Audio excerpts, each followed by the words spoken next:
Happy Game Boy Advance 24th anniversary! This little bad boy right now is 24 years old.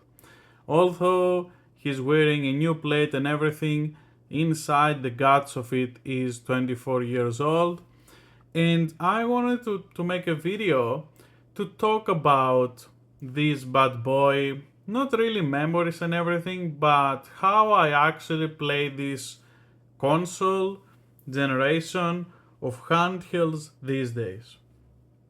So, when I started getting back to playing my GBA games, I didn't have a GBA at the time. I left everything back in Greece, and a lot of those things that I had in the collection, I sold them because I had to sell as much as things as possible before I moved here.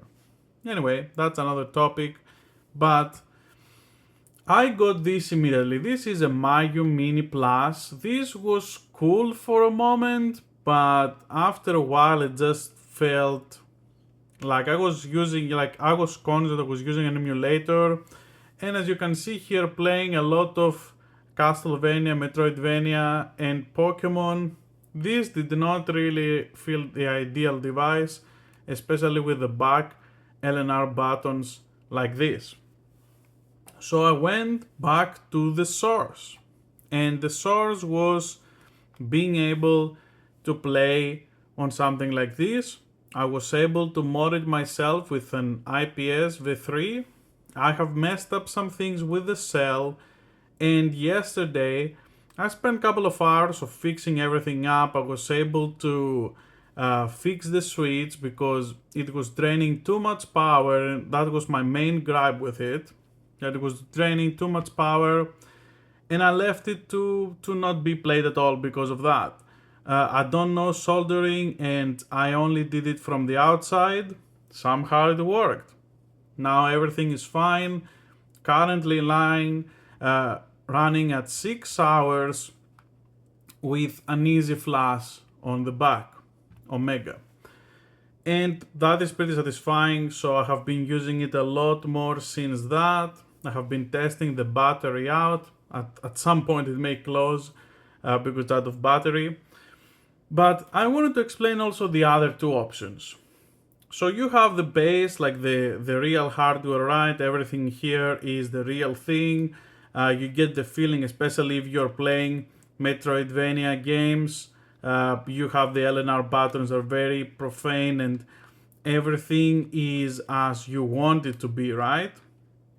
So it feels very comfortable, even with my gorilla hands. When you put it on scale, this feels very comfortable. It's just made really well. Unlike the Game Boy Advance SP, that you put it to someone now with big hands, they probably will struggle a lot. And that is also not the case when you're playing something the DS Lite. The DS Lite is really good to be able to play GBA games.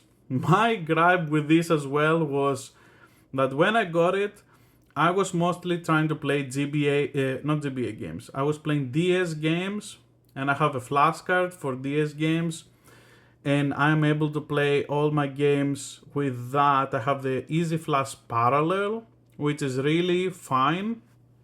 It works completely with everything.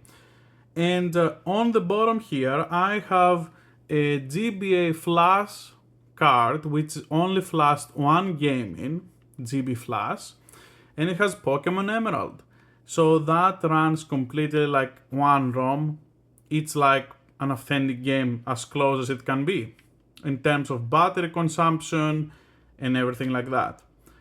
The DS Lite is amazing option. First, you don't have to deal with the 3DS, the stupid circle D-pad, which is something that I don't like using at all. It's in the middle and don't really feel very good about it. But with this, the orientation is right, even with big hands, way better than the Game Boy Advance SP. You have a lot of room and the buttons are pretty big, so you don't really make mistake here. It is pretty good. And everything is working completely fine. That is also a very good solution to be able to play your GBA games, and probably the best hybrid solution because you can play also your DS games.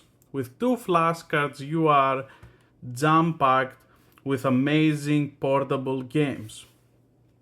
Then you have the analog, which is a way, I guess, not really as inexpensive, because when you compare, this is the cheapest solution. I got this like 99 Australian dollars. Someone just didn't want it anymore, and it was amazing condition, but just the battery life was not good. I'm getting a new battery to replace it and do some battery results.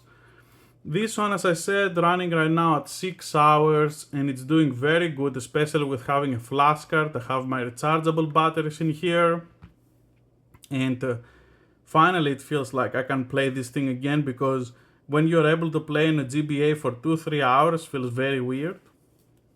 And now with this, overall it has a lot of options. You have so many consoles that you can play from with OpenFPGA, and if you can put also your own cartridges. Now I use my cartridges already on these that I want to show, so I don't have a GBA cartridge for this game, but it's completely fine. Everything is running fantastic with the FPGA chip inside.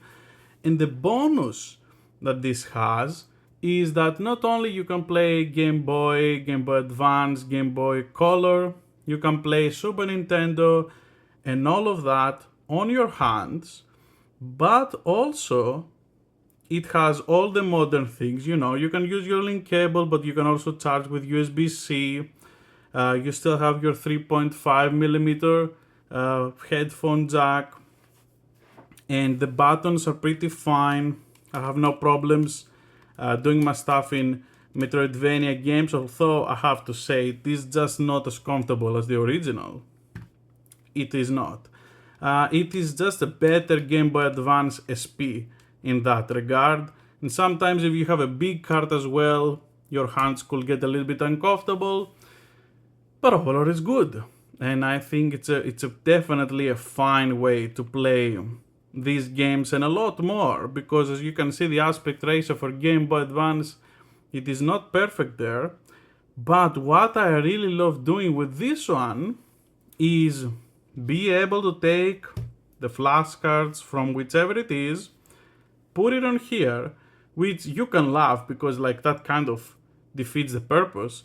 But what I love to do is take the experience that I have on handheld, and I'm able to dock this and to the analog dock station, and you can have your cartridge experience directly on the TV. Now you can say, are you stupid? Just use your Steam Deck. Why are you doing this? But it's a different thing when you have a cartridge, even if it is a multi-card like this kind of thing. It is still different feeling when you're moving the card around. It's a physical media, and you can use it with different devices, even though the devices are not connected at all whatsoever. And the other experience is also on the Game Boy Virtual, not Virtual Console anymore, but the rental service, I would say. The service that you get here, as you can see, I finished the game here on this.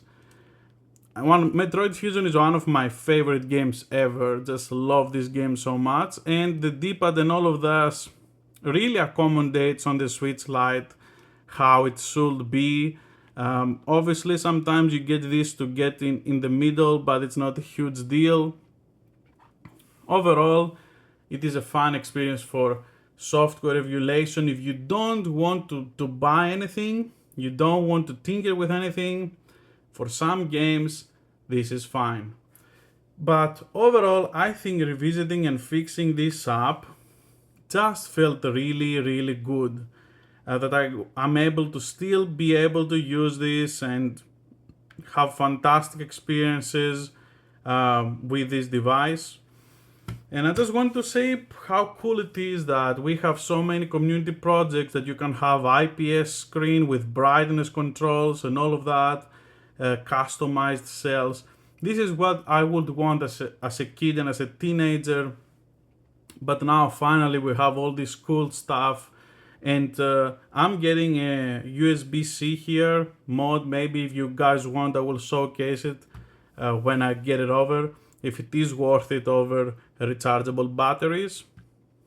But yeah, this is pretty much it. I just wanted to showcase that cool ways to be able to play GBA games that is not specifically software emulation, because I see so many people really rocking that boat with all those handhelds and like this one, and I beat the bullet with this one. But believe me, if you get this or something like this, there's gonna be another one that is closer to this system or closer to this system or closer to whatever system, and that's how they get you. You will have multiple of these because you will want different layouts, interesting stuff, and in the end, you're gonna pay way more money eventually than actually using one original, even buying one modded that has everything inside, that it's fully modernized, or even from the Analog Pocket, which is an amazing device, in my opinion. The service may be whatever, but at least the devices are quality. And even a DS Lite, for very, very cheap price, you get an Easy Flash Omega, which is less than $50, and you're golden. Like, I don't really see a reason to fiddle with these devices, because these devices also have like so many games inside. Sometimes you feel like choice paralysis. But with this or your physical, you just put your favorite games and slowly put games inside. Believe me, it feels way better. Because sometimes when I'm playing with devices and emulators that have all those insane amount of games in, I just don't know what to play. And I just look around, oh, what should I play? The game becomes what should I play instead of me playing something. And on the flash card, I have very little amount of games, like 50 or something. Just my favorites from the GBA. And what I'm currently trying to research to see gameplay and things that I will want to put on my indie game eventually. And those kind of things. So yeah, just wanted to make this video because I love Game Boy Advance, and if you love Game Boy Advance as well, please share it in the comments, share the way that you play if you want, and if you have any tips for anyone getting into this, what will it be? Thank you for watching, and I hope you have a beautiful, beautiful day. See you next time.